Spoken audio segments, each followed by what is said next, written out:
I guess I'm up for a little bit. I'll do one more video, and one that I'm getting a lot of requests for. The creation of an egregore is perhaps one of the most profound and truly divine acts that a magician can do, because the creation of an egregore is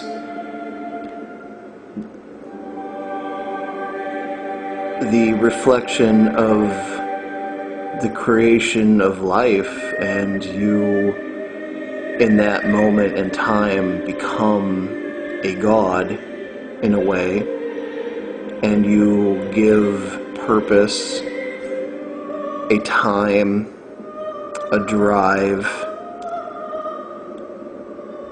a beginning, and ultimately an end to a being that you create. And you create this being to serve your will. So I want everyone to really understand the deeper implications of egregore creation. That to create an egregore is to really, through your actions, show that you understand to a degree higher than most how the universe was created, and you understand in some ways the secret to life and the mystery of death. An egregore is first conceived of in the mind. There's a need or a purpose that arises and springs forth.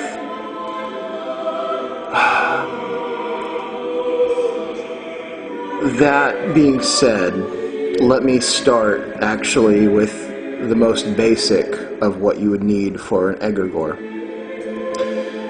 Go get some clay, and in your need for an egregore, begin to construct what it will look like. And you need to be very symbolic. If you need an egregore that can travel and be a watcher or protect you in the astral plane, maybe you want it to be very fast, maybe you need it to be a strong protective energy, maybe you need it to spy on something, maybe you need it to keep something hidden, whatever. You need to create in the clay the image that best represents that. So if you need a strong protective figure, you'll need to build maybe something that looks like a knight or a barbarian or like an ogre with an axe, or something that really captures what protective and strong is. And maybe you want it protective and kind as well, so you'll want to create kind features for its face. If you want something that can spy on somebody, then maybe you will want to create big eyes and big ears. Maybe give it wings, or give it the semblance of very strong legs that it could run up and be quick. These are all things for your own egregore creation, things that you need to keep in mind for the purpose of creating the egregore. The clay is just going to be where the spirit of the egregore rests while it's not doing its task. Once you create the image of the egregore, and try not to be too complex, but if you need that it's to be multifaceted, make sure it has all the tools that it needs. And you can be very creative in this too. Just be sure that you're not shortchanging yourself by giving it too much or not enough. It really is sort of a nice even flow. Because the egregore springs out of the mind, your mind, you will need then, once you have the finished product of what the egregore is going to look like, quote unquote, you need to create a space that you can give birth to this egregore. So before that happened, even then, you need to go through the tree of life, and you need to find out what each of the spheres really mean. So at the very highest, you have Kether. This is the reason for the egregore's existence. This is how the egregore is going to come into play. It is the spark of your own divinity throwing off sparks to create another form of life. Then you'll move into Chokmah, which is the life force itself of this egregore. You need to formulate what its life force is going to be.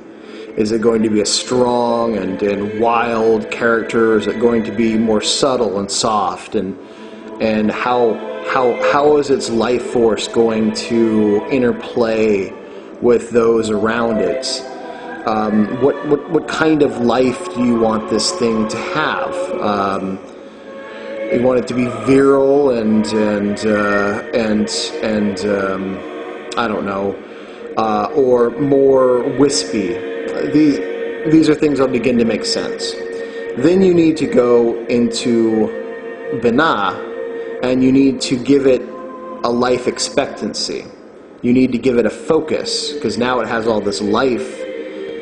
Life eventually comes to an end. You need to give it a cycle. You need to say, in 3 months' time, this life of it is going to end. And while it's living, these are the tasks and these are the parameters and limitations that this egregore is going to experience. Then you need to go into Hest, and you need to develop within it a sense of purpose, a sense of confidence, a sense of this is who I am, on a very physical level for the egregore. A sense of ambition and drive. Then you need to go to Gebura, and you need to create power for this entity. You need to create, is it going to be a reckless and warrior-like power, or is it going to be a more subtle and sneaky type power? How is it going to defend itself? How is it going to achieve the goals that it needs to achieve? Okay? Then you're going to go to Tipperoth with this entity. And this is where you're going to formulate its great work, which is the work that serves you. And you're really going to imprint how it's going to treat others and what it's expected when it meets other entities and how it's going to affect those that it comes around. So this is where you're going to impart a type of morality for your egregore. Then you'll go into Netzach, which will be, it's emotional. Is it an emotional creature? Is it able to formulate its own creative endeavors, or maybe it's more of a sort of a mindless type being? These are all things that you'll need to come up with that serves your purpose. Then you'll move into Hod, and you will create its rational mind, its thinking mind, its logical mind, and you'll need to decide how logical and how analytical this being needs to be for you. Then you'll move into Yesod, which is the final astral element to make this thing an astral entity. And this you'll even need to, in some ways, create the dreams of this egregore, because its dreams are to fill out its life purpose, and you almost need to dream the dreams for this egregore so that when you place it all these different swirling energies together that formulate this astral entity, and you place it, you draw the spirit down, and it's housed in its Malkuth, in its kingdom, in its physical representation of the clay body, that it has a sense of wonder and splendor like you do.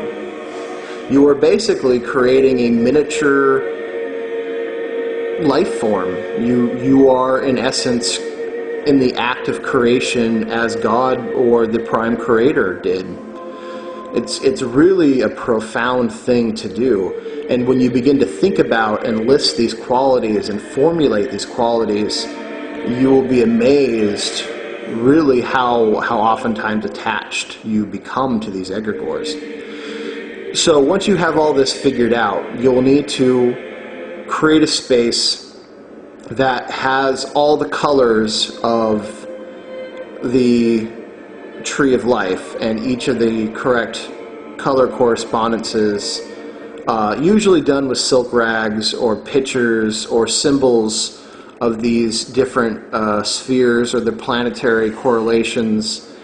And you will place this egregore on your altar, and you will draw a circle around it as you are casting a circle, because you are now creating a mini universe into which you will give birth to this entity, for you are now the god of this circle. It's a very profound statement that you are the god of the circle that you cast. The circle that you cast is a micro-universe to the macro-universe, as above, so below, so within, so without. Very important maxim, not just words. While you are there with this entity, you will then assume what is called the magician stance. And if you look at the Rider-Waite tarot deck, you will see the magician, and he is pointing to the sky, and he is channeling the energy down onto the table. The magician becomes the great sacred wand. The wand as a tool is surpassed as the magician becomes the wand. So as you channel out all the necessary requirements, and you start with Kether and go all the way down to Malkuth, and you channel all that is into this clay figurine, you give birth to this layer by layer, and you follow what's called the path of the flaming sword. And you are enlivening the qualities of this particular being, which there's a big mystery about that too. But you will say, in the mind, in the sphere of Kether, this is what I bestow upon you. And in the sphere of Chokmah, this is what I bestow upon you. And you will point to, or you will at least look at each color correspondingly to put you more in that space as you draw that energy and channel it down into the egregore. When you finally have all the components pieced together into that egregore, and you've channeled that astral entity down into the egregore, this is the time to seal the deal, and this is when you name it. You name your egregore, because this is like putting the seal on everything that you've done and creating it fully, because God did not create Adam fully until Adam was named Adam. Very important. Has so much more to do with higher Kabbalic symbolism. But a name seals it and gives it full life. Then the egregore can go and do about its what you have asked it to do. You can ask questions of the egregore. It'll give you answers, and then on its appropriate time, you must destroy the egregore. You must thank the egregore. You must mash the clay. You must bury it overnight. For those of you creating egregore, let me know. I'll give you the full detail on how to destroy the egregore. and then you return the soul back to the ethers to allow it to be reincarnated through some other means. So this is Egregore creation. If you need further details, definitely get to me. I will be more than willing to help you out. But this is a powerful process and one that's very, very profound.